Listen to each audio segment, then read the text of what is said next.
വിശ്വാസം ഒരു ഉറപ്പാണ്.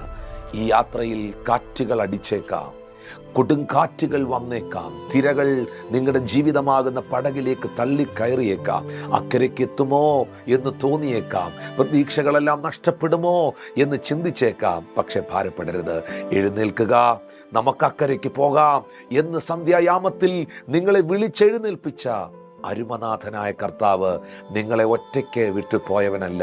അവൻ നിങ്ങളുടെ പടകിൻ്റെ അമരത്തുണ്ട്. അവൻ നിങ്ങളുടെ പടകിൻ്റെ അമരത്തുണ്ട്. ഈ മെസ്സേജ് കേൾക്കുമ്പോൾ യേശുവേ എന്നൊന്ന് ഉറക്കെ വിളിക്കുവാൻ നിങ്ങൾ തയ്യാറായാൽ, ആ കർത്താവിനെ ഒന്ന് പ്രാർത്ഥനയിൽ എഴുന്നേൽപ്പിക്കുവാൻ തയ്യാറായാൽ, നിങ്ങളുടെ ജീവിതത്തിൽ ഇന്ന് അടിക്കുന്ന പല കൊടുങ്കാറ്റുകളും, നിങ്ങളുടെ ജീവിതത്തിൽ നിങ്ങൾക്ക് ഫേസ് ചെയ്യുവാൻ കഴിയാത്ത പല തിരമാലകളെയും അവൻ ശാന്തമാക്കും. ആ ശാന്തത ചെറിയ ശാന്തതയല്ല. വേദപുസ്തകത്തിൽ എഴുതിയിട്ടുണ്ട്, അവൻ അമരത്ത് എഴുന്നേറ്റു കാറ്റിനെ ശാസിച്ചു, കടലിനോട് അനങ്ങാതിരിക്കാൻ അടങ്ങുക